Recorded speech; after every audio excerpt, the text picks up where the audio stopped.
Salut, c'est Trado. Alors, pour faire plaisir à un généreux donateur, voilà une vidéo sur Parrot. Alors, la valeur est en période de consolidation journalière. Alors, le plus facile, c'est de partir de l'hebdomadaire pour aller du plus large au plus étroit. En hebdomadaire, nous sommes clairement en tendance haussière, puisque nous sommes au-dessus d'une moyenne mobile à 20 semaines qui est elle-même haussière. Là, c'est la courbe verte. Donc, on est en tendance haussière, pas de doute par rapport à ça. Par contre, le danger sur cette unité de temps, c'est qu'on a cassé très franchement la moyenne mobile à 20 semaines, la semaine du 19 décembre 2011, mais on n'a pas encore fait notre retour sur la moyenne mobile à 20 semaines. Autrement dit, nous n'avons pas eu droit à notre pullback. Et ça, c'est pas bien parce qu'à un moment ou à un autre, on aura ce pullback. Par exemple, ici, vous voyez, alors une fois qu'on a eu cassé la moyenne mobile à 20 semaines, eh bien, il y a eu régulièrement des contacts avec la M20 pour repartir de plus belle. Comme vous pouvez le voir ici, on n'a pas eu ce retour depuis très très très longtemps. Et le jour où on le fera, eh bien, ça voudra dire un retour sur les 18 euros. Il faut savoir que si vous achetez maintenant, c'est à ça que vous vous exposez avant d'éventuellement repartir à la hausse. Bon, maintenant en journalier. Alors en journalier, voilà ce qui se passe. Nous sommes à l'intérieur d'un drapeau rouge que j'ai signalé ici, dans lequel nous sommes amenés à faire maintenant des, euh, des oscillations, hein, si on prend la borne haute et la borne basse du drapeau. Si on casse par le haut, il faudra reporter la hauteur du mât, ici, au-dessus du point de cassure, ou sur le bas du canal. Ça dépend si on prend un objectif ambitieux ou pas. Imaginons que ce soit un point de vue ambitieux, on irait donc chercher les 29 euros.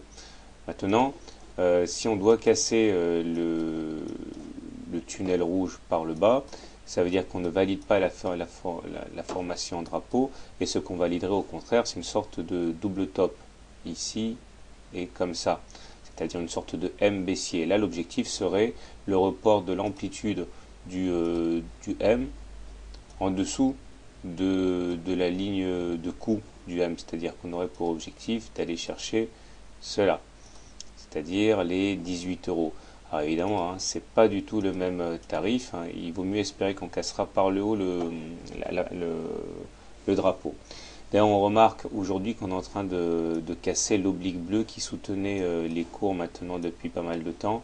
Je vais l'enlever tout de suite, mais il ne faut pas la perdre de vue, hein. Je l'enlève simplement pour plus de clarté.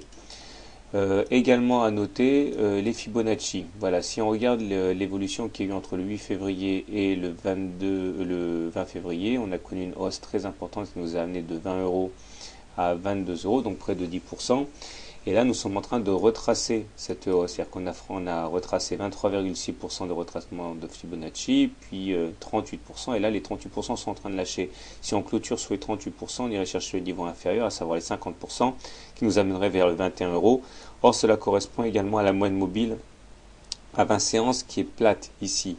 Plate, ça signifie qu'elle est sans tendance. Donc actuellement, en journalier, on est sans tendance. C'est pour ça qu'il y a de fortes chances pour qu'on aille tester cette M20 sur les 21 euros. L'important surtout, c'est de ne pas clôturer en dessous.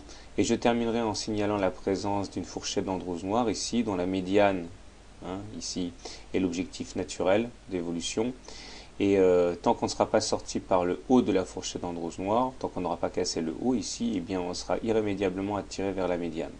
Voilà, ça fait beaucoup d'informations quand on n'y connaît pas, quand on n'est pas féru d'analyse technique. Ce qu'il faut retenir, c'est qu'en hebdomadaire, on est haussier et en journalier, on est sans tendance, avec un danger principal à mon sens, c'est qu'on n'a toujours pas fait notre retour sur la moyenne mobile à 20 semaines hebdomadaires. Or, cela nous pend au nez et c'est le prix à payer avant d'éventuellement avoir un nouveau départ vers la hausse. Donc la moyenne mobile à 20 semaines, c'est ça. Voilà, j'espère ne pas avoir été trop technique, mais il y avait beaucoup de choses à dire sur Parrot. Bonne journée, bon trade. N'oubliez pas de vous abonner à la newsletter gratuite pour recevoir les mises à jour dans votre boîte aux lettres.